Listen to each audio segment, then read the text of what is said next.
Hi guys, welcome to Snake Nook. I'm Vanny and with me I have Tsunami. He's going to be helping me with today's video. And the topic of today's video is a rather serious one, guys. I wanted to talk a little bit about the Burmese Python in the Everglades. I don't own a Burmese Python, so I'm just going to insert a little bit of footage that I do have and a few pictures. I don't have a Burmese Python, so I can't show a real Burmese Python. But anyway, I have been going in circles trying to decide if I wanted to talk about the Burm and when I wanted to talk about the Burm. So I finally decided to do so. Recently, I think I did a little bit of foreshadowing when I did a video from the when I was at the snake farm and zoo, and I had an animal encounter with Simon the Burm. I didn't know about that encounter, by the way. My husband set it up. I was just there to record the animals, to get some film of the animals at the zoo. And I made sure that I was there on time for the snake show, and that was just basically when they did the hog nose and they took out Simon. But I didn't know that later that afternoon I was actually going to meet Simon in person and I was gonna get to hold him, so that was pretty cool. I'm so glad that I did. I was able to behold the power of a Burmese Python, how strong they truly are, how heavy. And Simon must have been about 8 or 9 feet at the most. Simon was actually a relinquished pet, and that worked out really well for the snake farm and zoo because they were able to use him as an animal ambassador for his species. I want to talk about the Burmese Python because there are countless of articles, you guys, out there, countless and countless of articles about the Burms in the Everglades and all the destruction, all of the havoc that they're wreaking out there. So sadly, they are causing a lot of problems and have been for many years. It's not like this is a new problem. I'm sitting by the window and Tsunami is trying to get to the window, so he's gonna be a little squirmy. The reason why I chose Tsunami is because the common boa, or the Colombian boa imperator, like Tsunami is, Tsunami, knock it off. No kisses. I'm talking. They have also been found out there in the Everglades, and these guys do have the potential to get really large, guys. The females can reach lengths of up to 10 feet, I believe, about 10 feet. So they can get to be really, really large, and they could be a force to be reckoned with. And so some pet owners that feed them, overfeed them, power feed them, may end up letting them go, not just out there in the Everglades. They can let them go in other places as well. And they do it because, well, the snake just becomes way more than they can handle. So you can control the size of your animal somewhat. If you don't power feed or overfeed, they shouldn't get too huge. They have the potential, but you can control some of that size. They don't all have to be 10 footers. These guys don't all have to be 10 feet. They don't have to get that big. And so about 7 to 8 feet really should be about the max, but obviously they do have the potential to get much bigger. Anyway, not just the boa constrictors. Obviously, there are other snakes that have made it out there into the Florida Everglades, guys. The reticulated pythons, even the python reges, even the ball pythons have been found in the Everglades, and other types of snakes that are considered invasive to Florida. Unfortunately, what's been going on for years now is something called the Python, is it the Python Bowl Challenge? I don't want to give you any misinformation. But anyway, every year, from a specific time to a specific time, they hold a sort of a contest to see who can bring in as many hunted pythons, or you get paid, I believe, for all of the hunted pythons that you bring in all of the pythons that you are removing from the Everglades. So you get paid for that, and I think it's called the Python Bowl, and they do have that annually, and people from many places will partake in this particular contest or this event because they get paid for hunting the Burms. And it's very sad because the Burms did not ask to be exported or imported. That just happened. People wanted them in the pet trade, and I suppose that when some pet owners just couldn't handle their snakes anymore, well, it was easier to release them into the wild than trying to rehome them. So that's really sad. And then of course you have the hurricane, so Mother Nature had a hand in that too. So anyway, if you find yourself in a situation, anyone out there, if you're in a situation where your snake is getting too big, your snake has gotten too big for you to handle, you no longer feel safe around your snake, or you just don't want to keep such a large constrictor, you can certainly reach out to your local veterinarians. If you have a local animal shelter, even a reptile rescue in your area, reach out to them, guys, and ask for help. Have them point you in the right direction. Where can you go? Who can you talk to? And you'd be surprised that there are people out there willing to help you rehome your animals that you may no longer be able to keep. And now going back to the Burmese Python, guys, I really did enjoy holding Simon. I also got to behold his docility as a pet snake. I do think that they can make excellent pet snakes for the right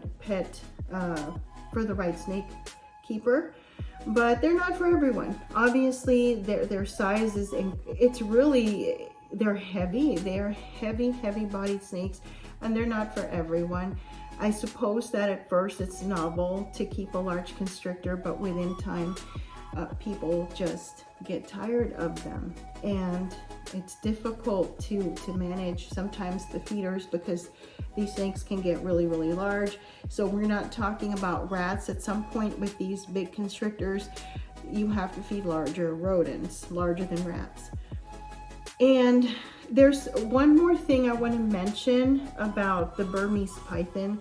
Guys, I don't understand why people want to put them side by side with the reticulated python and compare the Burmese. That's just not fair.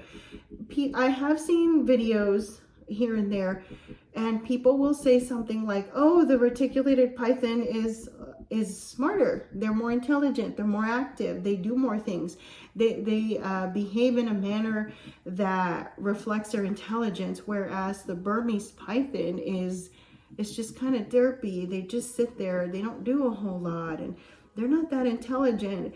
And it's unbelievable to me that people think that the Burmese python is not as intelligent as a reticulated python. Guys, there's no flaw in their design. There's no flaw in the Burmese python design. Think about it. These animals have managed to wreak havoc in the Florida Everglades.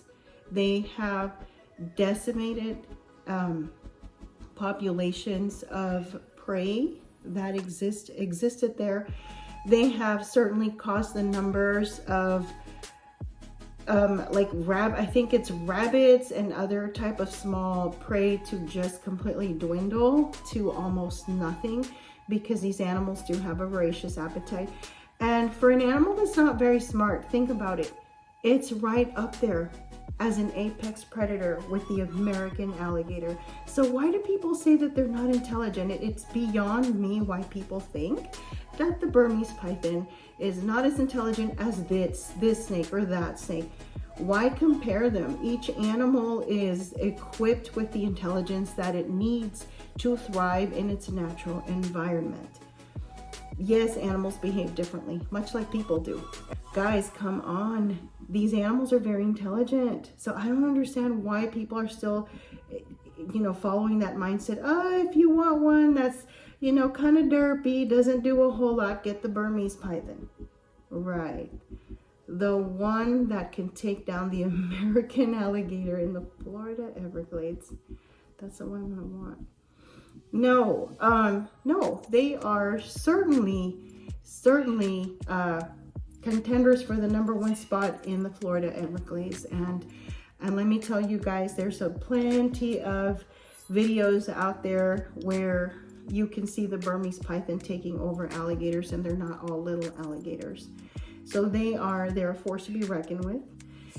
They are notorious for competing with the American alligator and succeeding, guys. So next time that you hear someone or you watch a video and they are referring to the Burmese python as a derpy, unintelligent snake, less smart than the reticulated python, just remember that they're smart enough to hybridize with other pythons.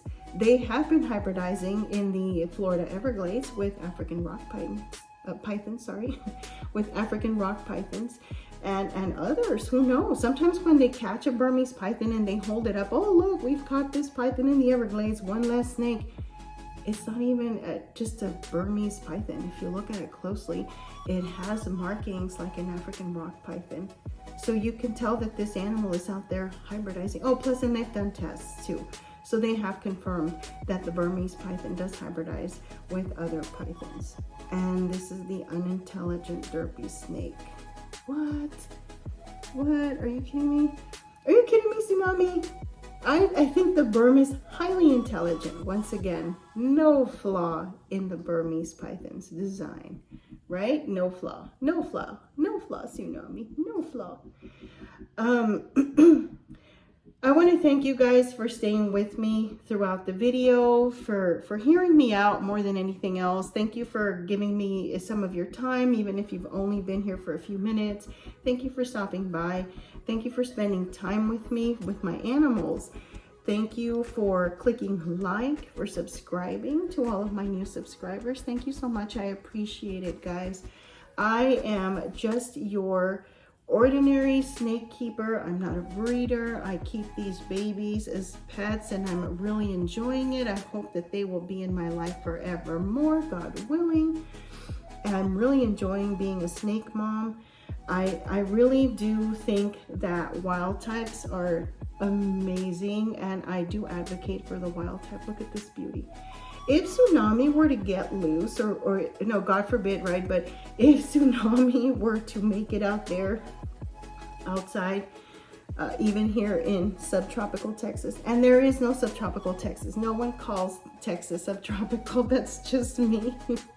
I've been here my whole life, but I call it subtropical so that people that are somewhere else can understand the climate that I'm in and that we have here in this part of Texas. And a Tsunami would just thrive out there. Tsunami would thrive because he's a wild type. Look at all of those colors. He'd blend in there. You know, he'd blend in everywhere pretty much. And he would definitely be thriving out there somewhere with our climate here in South Central Texas. If you're overwhelmed because your snake is too big and you're thinking you can't keep it anymore, please, the last thing to do, well, no, actually the thing not to do is release your snake. Talk to someone. Get a hold of your local vet, your local animal shelter, and find out who is able to take in the snake. Perhaps the large constrictor can serve as an ambassador in a zoo, in a rescue, in a school program. Oh, because by the way, the program that I check out snakes from, I still do, even though I have my own. I still like to check out snakes for my classroom. A lot of their snakes are actually snakes that they have been able to take in from people that no longer want them. So they do have a program where they can accept healthy, docile snakes that can be used in education. So don't just go around releasing them. Talk to people, talk to at least your local veterinarians, and they may just point you in the right direction. Thank you once again for staying here with us, guys. Sorry, it's been a bit of a chatty type video and not a whole lot of snake action other than tsunami. Thank you so much for staying with us, but I thought it was a topic that I could bring up. You know, more than anything, what I want you to take away from this video is that the Burmese python is not a derpy, unintelligent animal. There is no flaw in their design. Guys, there's no flaw in their design. They've made it to the top in the Florida Everglades. They are side by side as apex predators with the American alligator. You think about that next time someone says, oh, the reed ticks are smarter. Yeah, you just remind them who they can take down in the Everglades, guys, and say, there's no flaw in the Burmese python's design. It's pretty smart to me.